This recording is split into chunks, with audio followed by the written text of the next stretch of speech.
唔知大家睇完 Obsession 第一反應係乜嘢呢？如果深入去睇，你會發現呢套片最大嘅恐怖來源唔係血腥嘅場面，而係男主角 Bear 嗰份自私同埋懦弱。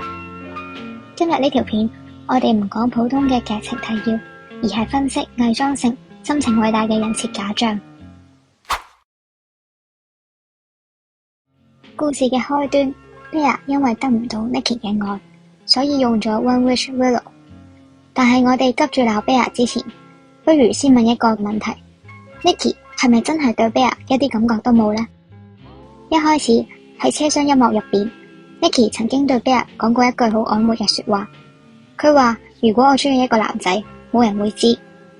呢句說話俾人覺得 Nikki 喺最初係有可能對 Bear 有好感嘅，但就算 Nikki 真係有10% 嘅好感，嗰份好感都係真實有選擇嘅。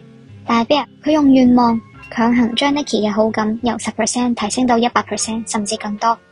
佢唔單止冇俾時間對方去認識佢，佢連等待同埋承受被拒絕嘅風險呢啲最基本嘅追求成本都唔願意付出。佢直接 skip 咗愛情最重要嘅過程，即係兩個獨立個體磨合同埋自由選擇嘅過程。呢個行為本質上係一次物化過程。Nikki 嘅自由意志，佢對愛情嘅想象喺一瞬間全部被清零，被降格成一具滿足 Bear 情感需求嘅工具。真正嘅愛係尊重對方，接受對方嘅任何選擇，但係 Bear 唔單止冇勇氣表白，更加冇勇氣去承受對方嘅拒絕。所以 Bear 從來都唔係真正愛 Nikki， 佢愛嘅一直都只係佢自己，佢要嘅係絕對唔會被拒絕嘅安全感。佢親手用魔咒摧毀咗真正嘅 Nikki 可能會慢慢愛上自己嘅可能性。電影入邊有一個好耐人尋味嘅細節，當 Nikki 嘅瘋狂已經令 Bear 感到窒息嘅時候， Bear 終於忍唔住打電話去問可唔可以 cancel 呢個 wish。 但係大家記唔記得佢第一句係問乜嘢呢？佢第一句唔係要求 cancel， 而係問可唔可以調動或者修改 version 嘅內容。 Bear 從頭到尾都冇真正懺悔過強迫對方呢個根本性錯誤，佢只係覺得呢個 setting 唔夠完美。喺心理學嘅層面上面，呢個叫做典型嘅認知失調。佢由始至終都將我應該得到呢段愛情合理化，所以問題永遠都出喺執行細節上面，而唔係出現喺源頭。因為佢已經對呢種被愛嘅感覺上咗癮。Bear 呢種人底層係極度脆弱同埋空虛，佢冇辦法從內部產生自我價值，必須好似寄生蟲一樣去靠外部嘅愛填補。當 Nikki 冇咗靈魂，變成行屍走肉， Bear 根本唔在乎，因為只要呢個肉身能夠持續供應我被愛嘅麻醉感，就算佢係一個淨係識講我愛你嘅智能喪屍，佢都可以視而不見。自私加上懦弱係最危險嘅組合。 Bear 知道事情惡化，但佢從來唔覺得係自己嘅錯。喺套戲後期，佢跑返去間鋪頭，崩潰咁樣鬧店主，怪人哋點解要買呢個商品俾佢，話如果知道後果就唔會有人買。到咗呢個地步，佢依然喺度推卸責任。